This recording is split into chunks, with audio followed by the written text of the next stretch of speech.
Bonjour à tous et à toutes et bienvenue dans cette série qui permet de découvrir des gens créatifs et audacieux et j'ajouterais des gens qui aiment relever de grands défis, tout comme notre invitée Florence Muller, historienne d'art et de mode, conservatrice textile et mode au Denver Art Museum et commissaire de plus de 100 expositions, donc un choix très difficile aujourd'hui.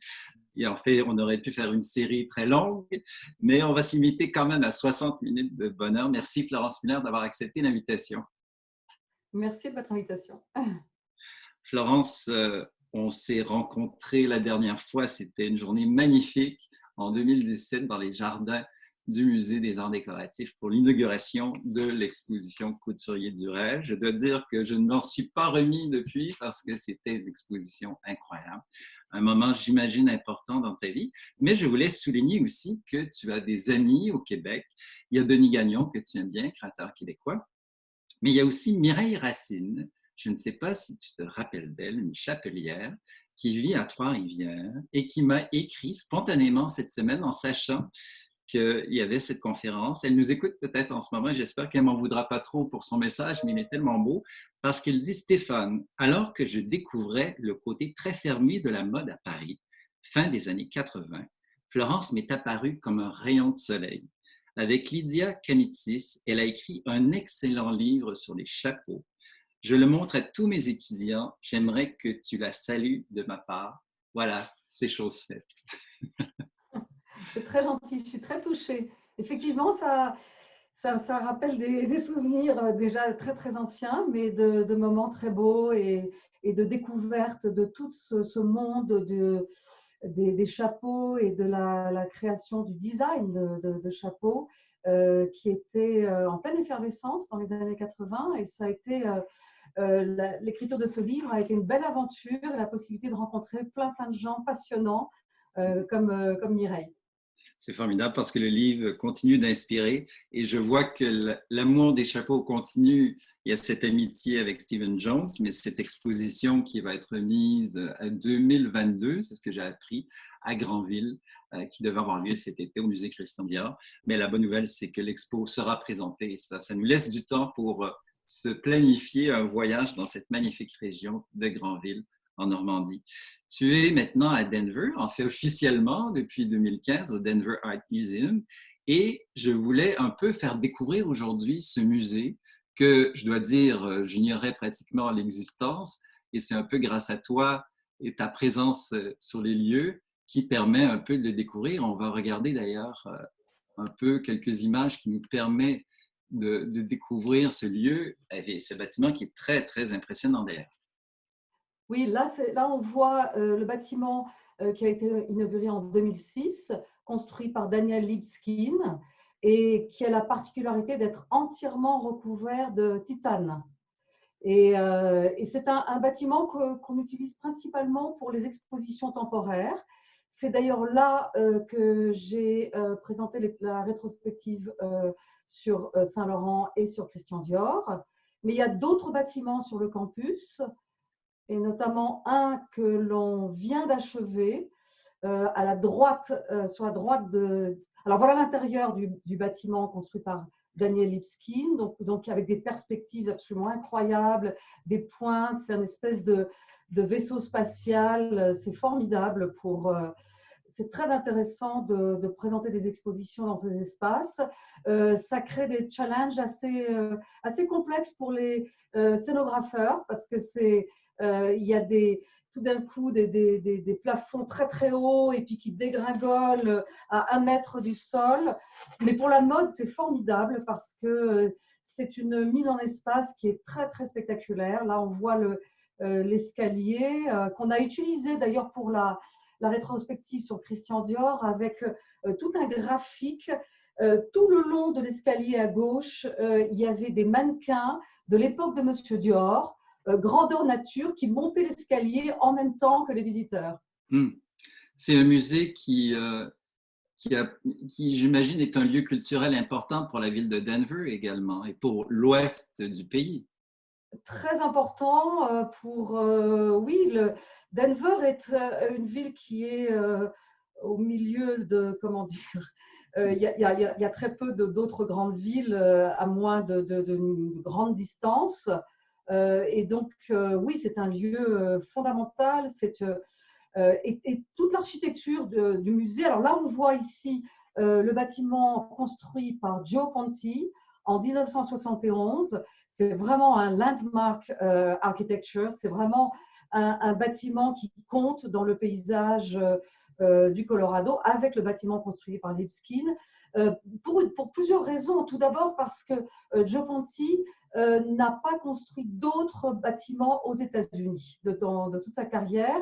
Donc, c'est important. Et aussi, c'est un bâtiment qui, dans l'histoire de l'architecture des musées, a vraiment ouvert une nouvelle voie. C'est-à-dire que tout d'un coup, on sortait de cette architecture très conventionnelle, héritée des temples grecs, avec toujours un fronton, des ailes très symétriques. Là, Joe Ponti a eu cette idée de… Moi, c'est ça que j'adore dans ce bâtiment, c'est une espèce de forteresse avec des fenêtres qui sont en forme de meurtrière, mais très mid-century. Et ça signifie l'importance des œuvres qui sont conservées là, c'est-à-dire qu'il faut les garder précieusement, les protéger de la lumière et créer un écrin qui signifie leur rareté. Le bâtiment est consacré aux collections permanentes. Et nous devions le réouvrir là, il y a à peu près une dizaine de jours. Et on a été arrêté dans cet élan par le virus. Et au premier plan, on ne voit pas vraiment, mais au premier plan, il y a un nouveau bâtiment qui a été construit par l'agence Fentress Machado et qui devait réouvrir en même temps que le bâtiment construit par Joe Ponti. Le bâtiment construit par Fentress Machado, et je pense que tu n'as pas d'image, est une espèce de bâtiment sphérique très très beau avec des grandes baies vitrées entièrement courbes. Donc c'est aussi une architecture très forte. Je vois que c'est un musée qui se soucie beaucoup de l'architecture. Ils font appel à de grands noms. Est-ce que c'est un musée qui s'intéresse depuis longtemps à la mode? Est-ce que ça fait partie de la philosophie de ce musée? Oui, oui, en fait, le premier achat, alors non pas de mode, mais de textile, remonte aux années 30. Et puis, peu de temps après, la première conservatrice a été engagée et a travaillé à collecter des collections de mode parallèlement au textile. Et il y a eu de très belles collections rassemblées dans les années 50-60, principalement auprès des femmes élégantes de la ville de Denver, et qui était déjà une ville qui était très, comment dire, avec des belles fortunes qui s'étaient développées autour de différentes activités. Et plus tard, une autre conservatrice, elle, a franchi une autre étape en s'intéressant vraiment aux couturiers et aux designers. Et elle a organisé dans les années 70 une exposition que je considère comme assez pionnière en fait. À l'époque, en France, on ne faisait pas grand-chose hein, pour les couturiers, les créateurs, enfin en tout cas en termes de grandes expositions. Et elle a pris un petit peu son bâton de pèlerin, elle est allée faire le tour de la France, enfin de Paris surtout, et de Londres et de New York, et elle a rassemblé toutes sortes de couturiers comme Courrèges, comme Cardin, enfin vraiment les couturiers d'avant-garde, et qu'elle a présenté à Denver. Et puis après, plus tard, dans les années 80, une autre conservatrice lui a succédé qui, elle, était plus intéressée par les textiles. Et moi, donc, je suis arrivée, en fait, je suis arrivée à Denver.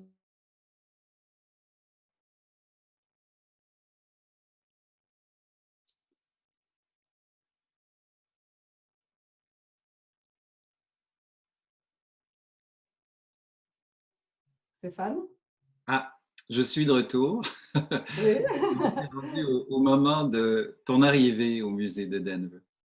Voilà. Et donc, en fait, j'ai découvert Denver grâce à Saint-Laurent et grâce à cette rétrospective que, initialement, j'avais conçue avec Pierre Berger à Paris. au moment de cet hommage qu'on souhaitait lui rendre après son décès. Et cette rétrospective avait lieu au musée du Petit Palais, que nous voyons ici.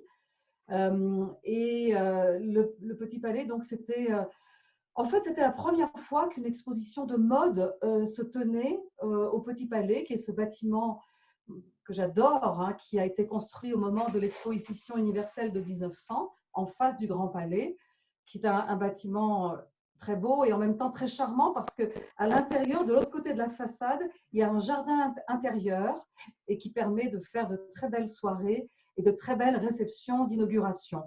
L'exposition Saint-Laurent se tenait dans toute la partie des expositions temporaires, c'est-à-dire dans l'aile de droite. Donc, on avait un très, très beau volume pour déployer cette rétrospective. Et voilà, on en voit quelques images. Donc, la galerie d'accès à la rétrospective. Et la rétrospective se tient sur la gauche. Et voilà, ces deux personnages mythiques, Saint-Laurent et Pierre Berger. Lorsque j'ai eu la chance de pouvoir travailler avec Pierre Berger sur cette rétrospective et j'ai eu la chance de travailler dans les archives de la fondation. À l'époque, ça s'appelait la Fondation Pierre Berger Yves Saint-Laurent. Et j'ai pu explorer toutes les archives. Et là, je dois préciser une chose qui est vraiment intéressante à savoir, c'est que Pierre Berger et Yves Saint-Laurent ont été les pionniers dans la conservation d'archives de mode. Et ils ont commencé à conserver, je dirais quasiment tout, c'est-à-dire les modèles de défilés, mais aussi les croquis, les photos, tout. Hein. Et donc, le musée actuellement est à la tête d'une des plus grandes collections qui permet de raconter l'histoire d'une maison de couture d'une façon très fouillée, très approfondie. D'où vient cette envie ou cette notion qu'il était important de conserver alors que très peu de maisons de couture le faisaient? Alors, à l'époque, oui, ça ne se faisait absolument pas.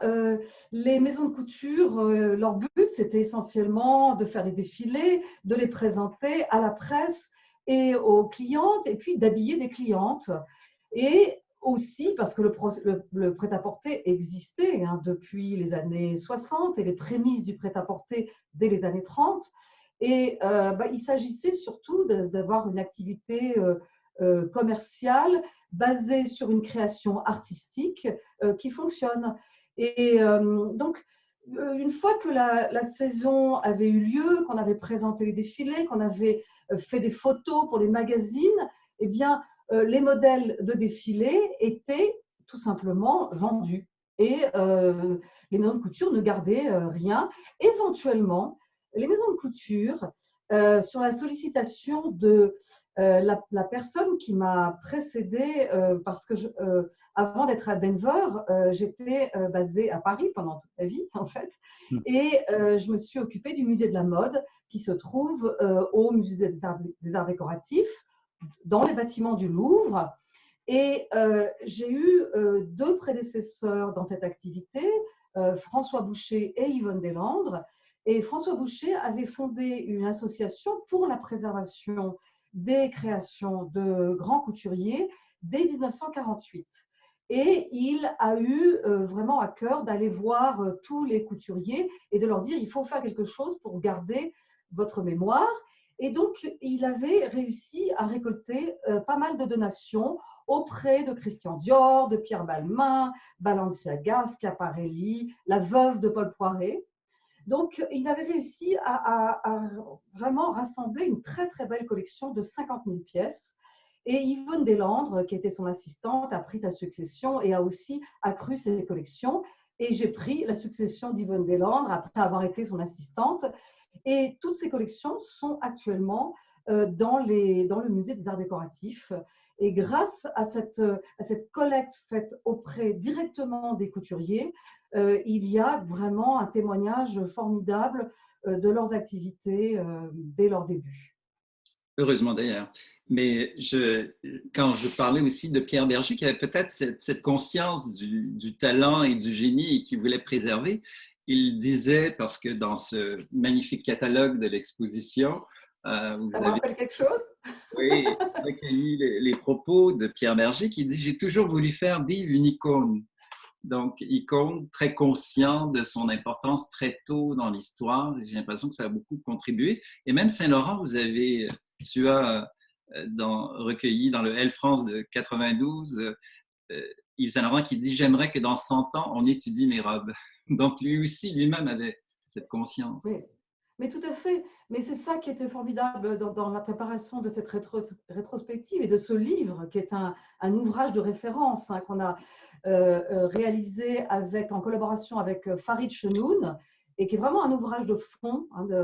Je pense que oui, Saint-Laurent et Pierre Berger avaient à cœur de s'inscrire dans l'histoire et avaient à cœur de dépasser le caractère éphémère de la mode. C'est quelque chose qu'il trouvait vraiment très dommage en fait dans ce secteur, c'est que ces objets étaient consommés et ensuite disparaissaient. Il percevait la mode comme une forme d'expression artistique et donc dans ce sens, la mode avait un potentiel de dépasser le temps très éphémère des saisons en fait et des tendances de la mode. Saint-Laurent, lui, avait cette idée lorsqu'il avait un concept, il l'explorait sur plusieurs collections, sur plusieurs années. Par exemple, le smoking. Le smoking, ce n'est pas juste une idée comme ça éphémère en 65. Il retravaille dessus tout au long de sa carrière et c'est ce qui nous a permis de faire le fameux mur des smokings qu'on voit ici. Et ce mur des smokings a permis en fait de traverser toute l'histoire de la maison et de s'arrêter sur chaque année et de voir comment, avec un concept, c'est un concept le smoking en fait, c'est comment faire passer un vêtement masculin dans la garde-robe féminine au moment où les femmes ont besoin de vêtements pour affirmer leur nouveau pouvoir, leur nouvelle position dans la société, et comment, avec un concept, on peut le déployer à l'infini à travers chaque saison et le réinventer chaque saison. Ce qui est important de souligner, parce que parfois on oublie que c'était assez radical comme geste, ce smoking, parce qu'une femme en pantalon lors d'une soirée, de ne pas. Et il y a des anecdotes qui ont été racontées à New York, entre autres, des moments où une femme ne pouvait pas entrer parce que ce n'était pas une robe et qu'elle était habillée comme un homme. Et c'est assez étonnant aujourd'hui. On est même choqué quand on apprend ce genre d'informations. Mais pour lui, c'était un geste très féministe et très audacieux à l'époque. Oui, et l'idée du smoking, c'était que non seulement, bon, ce qui était audacieux, c'était de proposer des costumes pantalons, des tailleurs pantalons, comme il disait, pour le jour, comme ce que vous voyez ici. Et ici, c'est amusant, cette fameuse photo d'Helmut Newton, célébrissime, tout le monde la désigne comme la photo du smoking archétypal, alors qu'en fait, c'est un costume de jour. Mais son geste fort, c'est de dire, au fond, on pourrait remplacer les robes du soir par des smokings. C'est-à-dire que le smoking, c'est l'équivalent pour le soir. Et vous voyez dans cette photo, moi, cette photo est tellement forte, elle a été prise à Paris, dans le Marais, et vous voyez que Helmut Newton a demandé aux mannequins de poser avec une pose très masculine, et plus que masculine, la pose de ce qu'on pourrait voir dans les films des années 20-30, les films de gangsters, avec des bad boys qui tiennent leur cigarette, qui tiennent leur clope, comme on disait à l'époque, d'une façon comme ça un peu voyou en fait. Donc cette image est très très forte. Et en même temps, c'est très sophistiqué parce que c'est un ensemble pantalon avec un travail de tailoring absolument incroyable, le fameux travail de l'épaule Saint-Laurent, très légèrement relevé, avec une inclusion dans la couture d'une espèce de petite comment dire, structure en arcade qui relève l'épaule, et puis ça s'accompagne d'une blouse avec une cravate lavalière qui en fait crée un espèce de chose entre deux, c'est-à-dire que c'est entre le masculin et le féminin. Donc au fond, il a créé un genre nouveau entre le masculin et le féminin. En transformant la garde-robe féminine, il avait aussi cette vision, et là encore une citation du livre où il dit la couture n'est pas un art, mais un artisanat. C'est-à-dire que son point de départ et son but, c'est du concret, le corps de la femme et non pas une idée, des idées abstraites qui auraient un quelconque intérêt en soi. Une robe, ce n'est pas de l'architecture, c'est une maison. Elle n'est pas faite pour être contemplée, mais pour être habitée. Et il faut que la femme qui l'habite se sente bien dedans. Tout le reste n'est qu'équilibration. Et ça, c'est Yves Saint-Laurent qui le dit. Et c'est touchant d'avoir cette citation, mais c'est tellement vrai quand on voit ses vêtements et comment il a poussé la machine plus loin, je dirais. Oui, absolument. Et pour cette raison, il travaillait beaucoup sur le mouvement. Il travaillait beaucoup avec ses mannequins vivants dans son studio. Dans son studio, il y avait un grand mur de miroirs parce qu'il voulait toujours vérifier comment le vêtement était vu de tous les côtés. Ici, on le voit avec deux femmes qui ont énormément compté dans son œuvre. Betty Catroux, la fameuse Betty Catroux à gauche, et puis Loulou de la Falaise. C'est à la fois. Ce qui est intéressant, c'est que je crois que, enfin, aujourd'hui, on appellerait ce genre de personnage des muses, mais je pense que c'était beaucoup plus que des muses. C'était des amis. C'était des personnages qui faisaient partie de son univers quotidien. C'était vraiment des personnages qui l'inspiraient parce que c'était des amis et qu'ils étaient tout le temps ensemble, ils sortaient ensemble, ils allaient à Marrakech ensemble. C'était beaucoup plus que juste du vêtement, c'était aussi un lifestyle, c'est-à-dire des vêtements qui sont conçus pour un nouveau style de vie. Et là, ce qui est intéressant, c'est qu'on voit ce que je viens d'expliquer à propos du tailleur pantalon, c'est la saharienne, la fameuse saharienne, on voit très très bien comment Saint-Laurent a créé au niveau du vêtement l'expression d'un genre entre deux, c'est-à-dire qui n'est ni complètement masculin ni complètement féminin. Et on le voit très bien, surtout avec Betty Catroux et Saint-Laurent, ils ont tous les deux quasiment le même vêtement, c'est-à-dire une espèce de tunique saharienne portée sur un pantalon. Alors il y a des petites nuances. Betty Catroux, son pantalon est rentré dans des cuissardes, mais au fond, elle a un côté très garçon. Et puis Saint-Laurent, dans la façon de porter son foulard et la ceinture un peu taille basse, exprime un côté féminin. Et ce qui est intéressant, c'est que c'était l'inauguration de cette fameuse boutique Rive Gauche, qui était une autre forme de révolution, de changement dans les mentalités. Le couturier, qui était sacralisé par la haute couture, décide d'aller plus loin, d'être plus accessible, d'aller vers la rue. Et il ouvre cette boutique de prêt-à-porter qui fait partie de l'histoire de la mode pratiquement.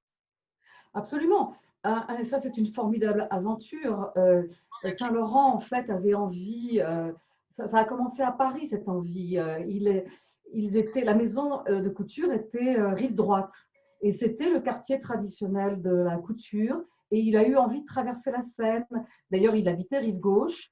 Et il a eu envie d'habiller les étudiantes de la Sorbonne. C'était ça son but. Et la première boutique se trouvait rue de Tournon, donc pas loin de la Sorbonne. Et il voulait absolument, oui, rendre accessible sa création aux jeunes filles. Et alors peut-être que les vêtements ils étaient abordables, mais peut-être pas pour des jeunes filles. Mais par contre, il y avait énormément d'accessoires qui étaient proposés dans la boutique. Et donc, les jeunes filles de l'époque pouvaient s'acheter des accessoires qui permettaient de Saint-Laurent-iser leur tenue, en quelque sorte. Mais cette aventure a été formidable parce qu'elle s'est déployée dans le monde entier, en France, en province. Il y a eu des boutiques rive gauche qui se sont ouvertes absolument partout. Je crois qu'il y en a eu jusqu'à 350 à une époque où ça n'existait pas. Et ça a été au fond le pionnier de ce qu'on voit aujourd'hui dans le monde de la mode. Un déploiement de marques, de maisons de mode dans le monde entier. Il faut rappeler que Christian Dior a été peut-être le pionnier d'une première étape de de la généralisation du fait de répandre une marque de mode dans le monde entier. Et Saint-Laurent, comme il a été son assistant, a pu observer ça et ensuite le généraliser avec le prêt-à-porter. D'ailleurs, c'est bien parce qu'il y a un lien formidable qui peut se faire avec une citation. Encore une fois, tu parles d'Yves Saint-Laurent et tu fais le lien entre son passage de la maison Dior à sa propre maison. Et il était un passeur aussi parce que tu dis sa révolution ne procède pas de la démolition de l'institution qui l'a vu naître et se fait plutôt le passeur de l'ancien et le nouveau monde de la mode avec un pied dans l'un et le regard tourné vers l'autre. Totalement. C'est quelqu'un qui a effectivement révolutionné la garde-robe des femmes des années 60-70, mais c'était en même temps quelqu'un de très nostalgique et qui s'est beaucoup nourri de cette nostalgie. Nostalgie pour les siècles passés, notamment le 19e siècle, l'époque des crinolines. Il y a derrière moi dans le décor, je ne sais pas si on le voit, une photo du film Le Guépard. Et Le Guépard était son film favori. Et c'est un film qui dit un peu la même chose, en fait. C'est-à-dire que dans Le Guépard, on voit aussi le passage entre un monde ancien, le monde de l'ancienne aristocratie, qui va passer la main, en quelque sorte, à des nouveaux arrivants qui vont construire le monde de demain. Et Saint-Laurent adorait ce film. Il a fait un pèlerinage sur les lieux de tournage de ce film. Il a dansé la valse avec Betty Catroux dans les palais où ont été tournés le film. Et c'était vraiment… voilà. Donc, c'est quelqu'un qui était à la fois plongé dans les livres d'histoire et en même temps qui vivait intensément la modernité des années 60. Important de souligner aussi qu'il y a eu à Montréal en 2008, en fait, une autre exposition et un autre catalogue qui existe toujours, Saint-Laurent Style. Et c'est ce qu'on vient de faire, de découvrir et de décrire un peu le style Saint-Laurent. Et c'est un moment assez particulier parce que 2008 était un moment, peu de temps après l'exposition, le départ d'Yves Saint-Laurent. Absolument. Cette rétrospective-là avait été créée pour le musée de Montréal et nous l'avons inaugurée et quelques jours après, Saint-Laurent est décédé. C'était un moment effectivement très très fort. Euh, Pierre Berger est venu à l'inauguration, sachant que Saint-Laurent était au plus mal. Il ne nous l'a pas dit d'ailleurs, mais il avait pour mission d'être là et d'être présent, malgré sa douleur et malgré le fait qu'il aurait peut-être souhaité être à ses côtés parce qu'il ne savait pas combien de jours encore il allait vivre, mais il a pu être de retour à ses côtés au moment de son décès. Et ça a apporté un éclairage très particulier sur cette exposition. Et je me souviens avoir passé, parce que après le vernissage de Montréal, je suis allée à New York pour faire des recherches pour une autre exposition. Et je me souviens que la fondation m'a appelée parce que le standard de la fondation a explosé avec des appels de journalistes du monde entier. Et on m'a demandé de venir en aide à tous les gens qui pouvaient témoigner. Et j'ai répondu au téléphone, je crois que j'étais encore au lit dans un hôtel à New York. Et j'ai répondu au téléphone à des dizaines d'interviews toute la journée. J'ai pas pu m'habiller, en fait.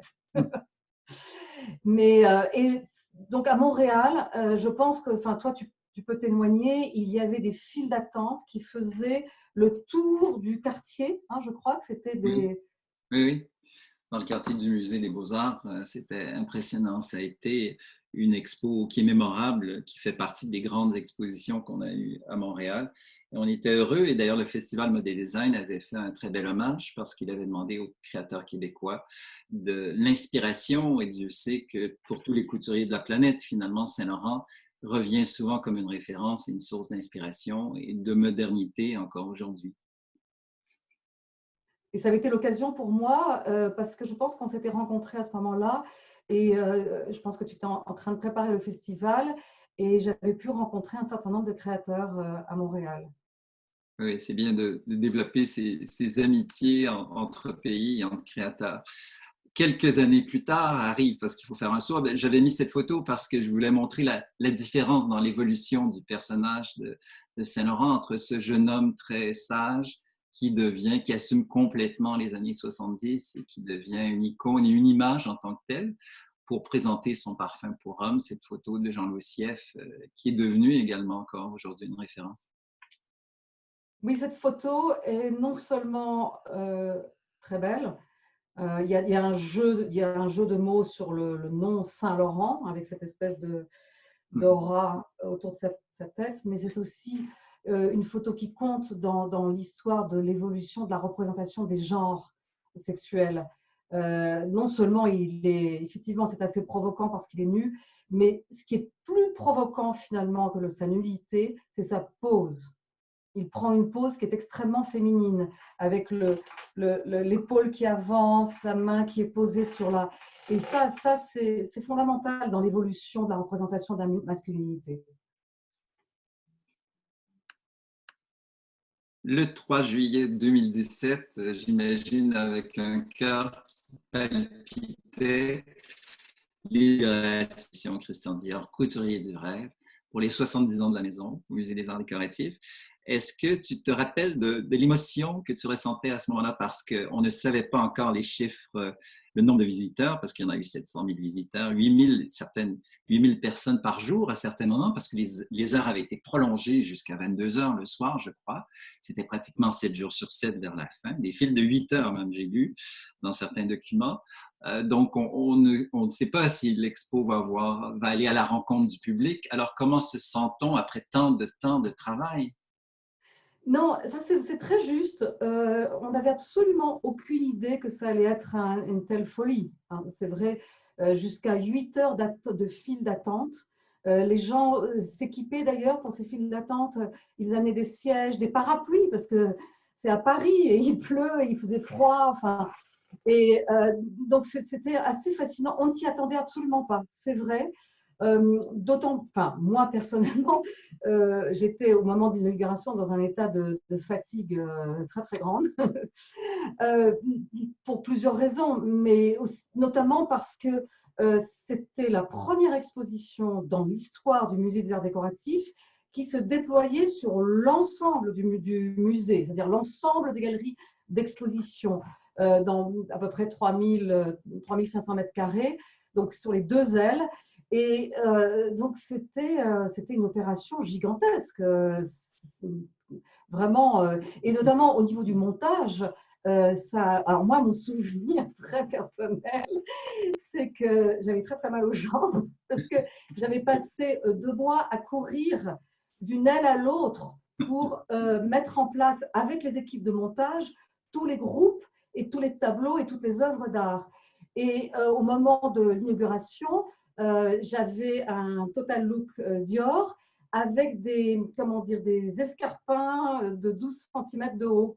C'était vraiment pas le genre de choses que j'aurais aimé porter après avoir été restée si longtemps debout et pour veiller à tous les montages de cette exposition. Exposition, oui, tout en superlatif, parce que la mise en scène, les décors, par exemple, ce qu'on voit là, c'est la partie de droite de l'exposition et c'est un mélange de réelle architecture du musée des Arts Décoratifs avec un décor. Les marches, bon, c'est un escalier qui existe vraiment, et puis comment dire, la balustrade là, qui encadre les marches existe vraiment, mais tout le mur autour est en fait du décor qui comment dire, s'appuie, en fait, reprend le décor de la façade de la maison Dior. Voilà, on voit Monsieur Dior devant Oui, l'entrée de la maison. oui, Et j'étais ça, heureux de retrouver cette photo parce qu'on voit très bien la façade et on peut faire le lien entre ce décor qui était créé et vous voyez, le ce que j'aime bien dans les 2 photos que tu as choisies, c'est que dans la première, on voit le tailleur bar au milieu de la scénographie, qui est la silhouette fondamentale, le modèle qui a établi la révolution du New Look amené par Christian Dior. Donc, dans cette époque de l'après-guerre, c'est un nouveau chapitre de la mode qui s'ouvre avec ce tailleur bar. Et puis, Monsieur Dior au milieu du cadre de cette façade. Et moi, ce qui me touche dans cette photo, c'est que ça représente bien le personnage, c'est-à-dire ce personnage qui, au fond, était très, très modeste, très timide, très très en retrait en fait, et qui a été lui aussi en son temps dépassé par le succès de sa maison de couture. Il le raconte dans ses mémoires, il ne s'y attendait absolument pas. Et ce personnage très timide comme ça a été obligé de sortir de l'ombre et de se mettre en avant parce qu'il était devenu comme ça du jour au lendemain le nouveau héros de la mode dans le monde. Et on pourrait même pousser les choses plus loin, un ambassadeur de la culture et de l'art français dans le monde. Oui, d'ailleurs, près de la moitié des exportations à l'époque de couture française venaient de la maison de Dior, d'ailleurs.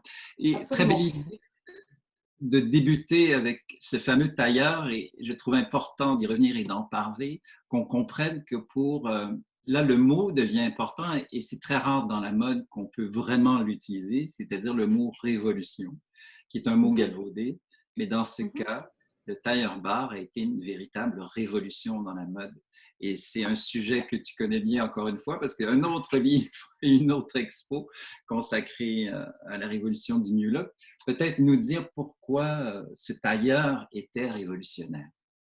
Oui, alors cette image qui d'ailleurs ne date pas de l'époque du New Look, mais qui a été faite après comme une espèce d'hommage à l'importance de ce tailleur, on voit bien ici qu'est-ce qui le caractérise. Ce qui le caractérise, c'est que ce tailleur met en valeur tous les fondamentaux de la féminité, euh, euh, comment dire, la poitrine très, très mise en valeur, la taille très fine, les hanches arrondies, la jupe longue, les épaules naturelles, tous ces éléments rompent complètement avec la mode qui précède le New Look, c'est-à-dire la mode des années 40, la mode qui était en vogue au moment de la guerre, qui était exactement l'opposé. La mode de la guerre, c'était des épaules très larges, des carrures de boxeur, comme on disait à l'époque, élargies par des paddings et avec une silhouette assez droite, comme ça, assez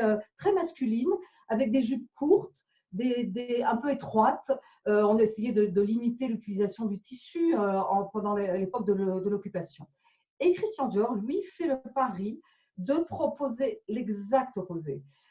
Des jupes très très larges qui s'inspirent des crinolines du XIXe siècle ou du tutu de danseuse de ballet classique, une taille étranglée, le retour d'une forme de corsetterie en fait, mais le retour au fond d'une féminité triomphante et aussi d'une vision de la femme qui fait rêver. Il a voulu vraiment transformer les femmes, les transporter dans un conte de fées et avec cela, et ça peut paraître un peu comment dire, superficiel comme message, mais dans le contexte de l'après-guerre, c'est un message extrêmement fort parce que, euh, surtout en Europe, c'est un paysage de désolation qui entoure les gens. Hein. Beaucoup de gens n'ont plus de maison, ils vivent dans des bidonvilles, la pauvreté extrême. Et lui fait le pari de réinventer le rêve, le temps du rêve, de ramener avec sa mode le temps du rêve. Et c'était vraiment un challenge très fort parce que sur le marché des tissus, par exemple, il n'y avait pas de belles matières. Et il va simplement, à partir de très très belles coupes et d'une réflexion sur la coupe, créer quelque chose qui fait rêver avec des matières qui sont très simples. Hein. La jupe du bar, c'est un lainage qui n'a rien d'extraordinaire. Et la veste du bar est faite avec un shantung. Alors, c'est de la soie, mais ce n'est pas la soie la plus luxueuse. Mais c'est grâce à son travail de structure et de ligne. Il appelait ça ses lignes. Et il a inventé cette idée de chaque saison d'avoir des lignes nouvelles qu'il invente une féminité qui fait penser aux princesses des époques passées, mais avec une vision en même temps très moderne, c'est-à-dire très structurée, qui peut faire penser à l'architecture mid-century, au mobilier, aux voitures qui vont se développer dans les années 50. C'est très précurseur. Ce qui reste phénoménal, c'est le fait qu'il s'agissait de première collection, premier tailleur, et que le succès est arrivé immédiatement, ce n'est pas plusieurs années ou après quelques saisons, ça a été un bouleversement complet. On va poursuivre cette visite virtuelle de l'exposition. C'est ce qui est merveilleux avec les réseaux sociaux et Internet, c'est de pouvoir faire la visite encore aujourd'hui. Et j'ai adoré cette salle. Il est difficile d'en donner la dimension, mais c'est aussi un hommage aux artisans, je trouve, aux gens qui travaillent, qui créent les robes aussi avec le couturier. Ces toiles blanches qui sont souvent la première étape avant de finaliser. Je trouvais que c'était une idée merveilleuse et c'était tout simplement magique, tout ce blanc et cette dimension. C'est une salle qui te plaît encore, j'imagine, en la voyant. Pour moi, c'était une de mes favorites dans Ah, l'exposition, évidemment. C'est un travail qui a été fait avec la scénographe Nathalie Crinière. Et en fait, l'idée là, moi, ce qui m'intéresse, c'est que avec des instruments de travail, avec des objets qui à l'époque, n'avaient absolument, qui jamais, enfin, aucune première d'atelier ou ouvrière d'atelier aurait pu imaginer qu'un jour leur toile serait exposée dans un musée. Ce sont vraiment des documents de travail qui ont ce côté très modeste, hein, parce que c'est fait dans de la toile de coton. Et donc, tout d'un coup, de prendre ces objets, de les mettre dans une exposition et de les magnifier à l'extrême, c'est-à-dire de créer avec ces toiles une espèce de cathédrale qui est un hommage au travail des ateliers. Et de cette science, de cet art, de la recherche de la forme, les toiles, c'est le moment où les ateliers reçoivent des croquis du couturier et qui est l'idée première du modèle. Et ces croquis, ils doivent les traduire en forme, en volume. Donc, c'est un moment essentiel dans la création et c'est là où on voit l'importance des ateliers. Ce n'est pas juste des gens qui cousent à la main comme ça. Non, ça, c'est une image un peu très, très réductrice. Non, ce sont des gens qui qui ont eux-mêmes, qui doivent avoir eux-mêmes une vision artistique des choses et traduire la vision du couturier en forme et en volume. Donc, oui, les toiles donnent lieu souvent à un dialogue entre le créateur et les ateliers. Les toiles sont corrigées, modifiées jusqu'à ce que le couturier donne son accord. Et une fois que la toile est terminée, les ateliers la mettent à plat, c'est-à-dire retirent toutes les coutures, la mettent à plat et à partir de ça, créent le patron qui va lui permettre de couper le tissu et de monter le modèle final. oui, ils font du rêve une réalité.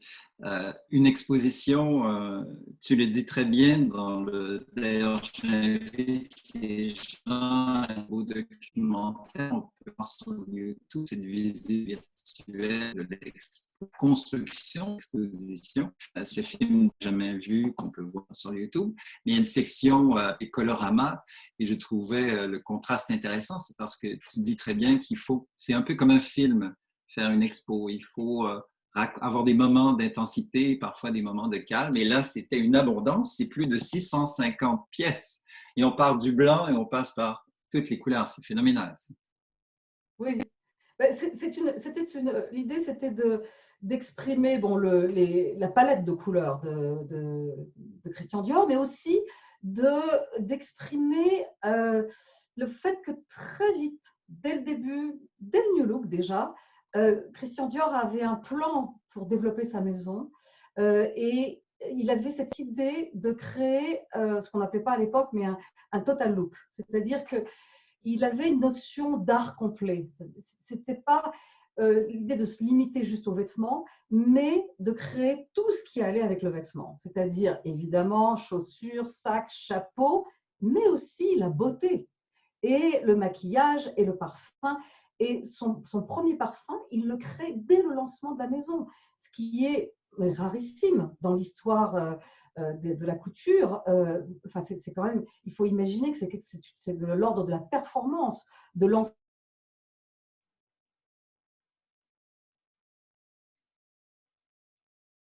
En fait, il est aspergé dans les salons de la maison au moment du défilé.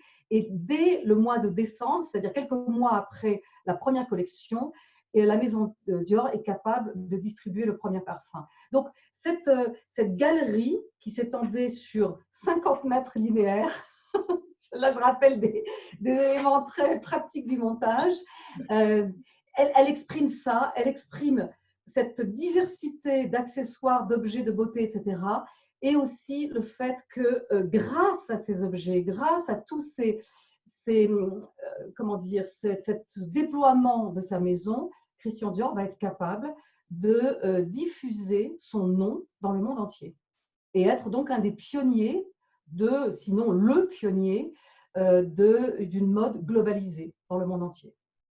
Et l'exposition permettait de voir le passage des couturiers qui ont suivi par la suite, parce que la maison Dior est une des rares maisons pour laquelle il n'y a pas eu d'arrêt dans l'histoire, contrairement à certaines maisons qui renaissent, je dirais, de leur cendre, qui sont reprises. Là, c'est dans la continuité. Pourtant, c'est un grand risque parce que sa mort est subite, 10 ans après les débuts. Comment poursuivre? Et c'est incroyable, cette maison se poursuit d'une belle façon. D'ailleurs, c'est le mélange des époques qu'on retrouve ici. Oui, justement, ça, je l'ai fait souvent dans cette exposition, de mélanger les époques, justement pour insister là-dessus. Je pense que la force de la maison Dior, ça a été sa capacité de se réinventer avec plusieurs designers à différentes époques et d'avoir su choisir de grands designers. Au moment de la disparition de Christian Dior, ça a été terrible. Hein. Ça a plongé la maison dans une consternation, dans un désespoir total, parce que la maison était au sommet de toutes les activités de mode dans le monde. Et tout d'un coup, le couturier meurt à 52 ans. Mais par chance, il y avait à ses côtés le jeune Saint-Laurent. Et ça a fait l'objet d'un débat, parce que Saint-Laurent était tellement jeune, il avait 21 ans, que c'était vraiment un pari incroyable de confier la maison de couture la plus puissante dans le monde à un jeune garçon.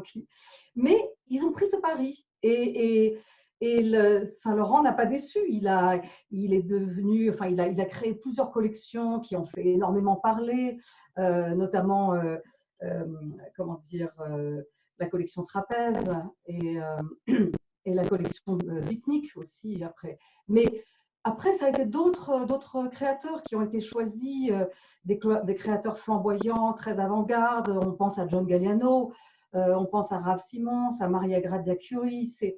À chaque fois, ce sont des paris qui ne sont pas faciles, parce que quand Bernard Arnault est allé chercher John Galliano avait une réputation sulfureuse. Donc, c'était pas évident là aussi de confier cette maison à quelqu'un qui était perçu comme un couturier punk. Hein, c'était la façon dont on le désignait à l'époque. Mais je pense que tous ces paris ont vraiment fonctionné et ça a donné à chaque décennie une dynamique formidable et qui permettent, je pense, qui permet de réaliser une rétrospective de ce niveau. Et là, on me voit le jour de l'inauguration, Oui. en train d'expliquer à Madame Macron. Parce que, Pardon. oui, je disais, je voulais mettre cette photo parce que, en plus de la fatigue, il y a quand même, lors d'une inauguration comme celle-là, des gens importants qui viennent. Madame Macron, on voit Bernard Arnault qui est présent, Olivier Gabet qui est le co-commissaire et directeur du Musée des Arts décoratifs. Donc, beaucoup d'émotions parce qu'il faut aussi présenter sous son meilleur jour en sachant très bien qu'on est très observé aussi.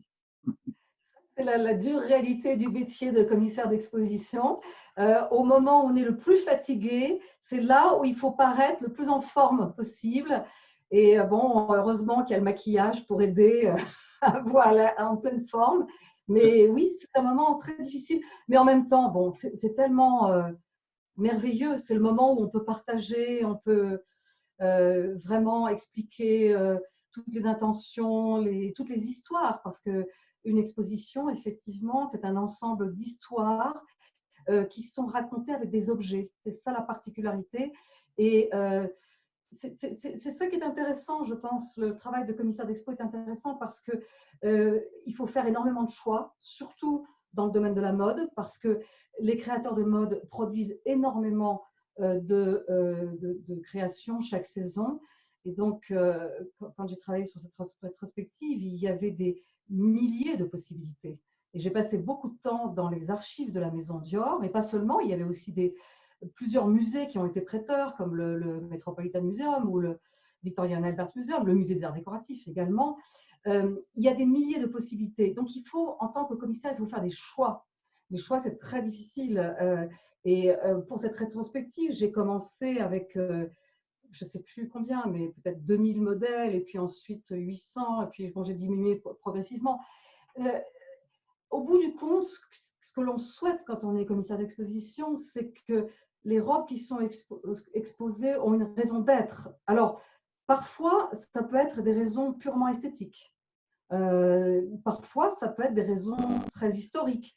Parfois, ça peut être lié à des concepts, à des histoires très pointues, liées à d'autres événements qui se sont passés dans l'histoire de la maison ou liées à un environnement sociologique. Quelles étaient la silhouette à la mode, comment telle ou telle collection a pu amener certaines tendances de mode. Donc, il y a toutes sortes de choses qui se mêlent et qui rendent très complexe la sélection des modèles. Là, on voit des images de la grande nef des arts décoratifs, dont l'architecture naturelle a servi de support pour déployer ce qu'on appelle dans le jargon technique un mapping, c'est-à-dire un spectacle vidéo qui éclaire l'histoire de la maison Dior. Ce n'est pas seulement un grand spectacle, bien sûr que c'était le rôle joué par ce mapping, mais c'est aussi une mise en scène qui permet de raconter comment le dessin de mode, la création de mode se ressource dans l'histoire et se ressource notamment pour la maison Dior dans le XVIIIe siècle et dans le XVIIIe siècle versaillais, d'où le morphing entre la galerie des glaces, le plafond de la galerie des glaces et le plafond des arts décoratifs qui a été créé pour cette exposition. Oui, très impressionnante d'ailleurs. Il y avait 16 projecteurs pour arriver à faire cet effet sur les colonnes. Et il faut expliquer que cette salle se transformait et se terminait par un ciel étoilé, comme c'est un feu d'artifice. Et je tiens à souligner, et c'est peut-être un point important sur lequel il est bon de presque conclure cette discussion. Il nous reste encore quelques minutes, mais je voulais surtout souligner le fait, et là, les gens vont peut-être être surpris ou trouver ça peut-être pas ridicule, mais beaucoup de gens en arrivant dans cette salle avaient les larmes aux yeux. Il y avait une émotion incroyable et combien de gens par la suite m'ont raconté cette visite, même des gens qui n'étaient pas vraiment intéressés par la mode, qui m'ont dit, mais j'ai pleuré en arrivant dans cette salle. Et ça, c'est le plus beau cadeau, je trouve, probablement pour un commissaire, de savoir qu'on a instruit, on a fait découvrir, mais on a su créer une émotion. Oui, c'était magnifique d'entendre ça. Et puis, on avait un livre d'or à la fin de l'exposition. En fait, on a eu 14 livres d'or qui ont été remplis entièrement de textes, parfois de poésie, de dessins. Les gens dessinaient, racontaient des choses incroyables. Il y avait cette petite fille qui disait ma grand-mère m'a emmenée visiter cette exposition et je lui ai fait promettre pour mes 18 ans qu'elle m'offre une robe Dior. Mais c'est tout à fait ça. Je pense que il ne faut pas avoir peur de l'émotion et du fait que, pour moi, une exposition, c'est d'abord de faire entrer les gens dans un univers qui est visuel, c'est visuel avant tout, de capter l'attention des gens par la beauté, par quelque chose qui vous transcende, qui transcende le quotidien, et ensuite de les amener à lire les textes et de découvrir les histoires. Mais j'ai l'impression que cette exposition, effectivement, a touché des publics très divers parce que c'était la contemplation de la beauté. Et Christian Dior lui-même avait ça à cœur dans toute son œuvre. Il disait « Je souhaite rendre les femmes belles pour les rendre heureuses ». Oui, et il a réussi. C'est ça. Ce qui est bien, c'est que les gens, ils sont très chanceux de t'avoir à Denver parce que par la suite, un an plus tard, je vais passer, c'est tous ces grands qui sont passés par la maison, mais une exposition de Dior, et c'est Dior from Paris to the World, pour montrer le pouvoir et la force de M. Dior, c'est-à-dire cette vie qu'il avait très tôt, dès le début, ses licences avec les États-Unis et même avec le Canada d'ailleurs, de développer son image à l'extérieur de la France. Et donc à Denver, il y a une grande expo Dior également. Absolument. Et dans cette exposition qu'on voit ici, j'ai mis l'accent plus précisément sur cette traversée du monde. C'est tous ces contrats et ces maisons que Christian Dior a fondées dans le monde, et notamment au Canada. C'était une très très belle opération avec les magasins Holt and Renfrew. Et il a vraiment déployé sa créativité dans le monde entier. C'est ce qu'on voit ici à Denver, dans la salle précédente. Et là, on voit une des thématiques autour de l'idée de jardin, parce que Dior, avant d'être couturier et avant d'être galeriste, parce qu'il a été à un moment donné directeur de galerie de tableaux, était un grand jardinier. Et c'était sa passion, les jardins, les fleurs. Et donc cette salle dédiée aux fleurs lui rend hommage. Et là, on voit que tous les couturiers qui ont traversé les 70 ans de la maison sont déployés avec des robes de Maria Grazia Chiuri à peu près au milieu, vraiment au milieu, une robe de Raf Simons. Sur le côté gauche, une robe de Marc Bohan, une robe de Gianfranco Ferré à droite, à côté du tableau de Monet, qui appartient aux collections du Denver Art Museum. Dans chaque musée, c'est le fait que Christian Dior était très, très inspiré, notamment par les impressionnistes, est une opportunité pour présenter les collections du musée en dialogue avec les robes. Et d'ailleurs, oui, est-ce que je peux revenir une seconde en arrière? Oui. Oui. Vous voyez, alors il y a la robe vert foncé là à côté du Monet, ensuite il y a une robe plus claire, et ensuite il y a une robe un peu gris brillante. Et ça, c'est une robe Dior qui vient du Canada. Ah. Une cliente, oui, une cliente américaine, la femme du gouverneur du New Mexico, avait acheté au Canada. Nous aurons d'ailleurs une exposition Dior au musée McCord. On a cette chance justement beaucoup inspirée ou tirée des collections privées de clientes canadiennes qui va se faire cet automne. On a très hâte de le découvrir.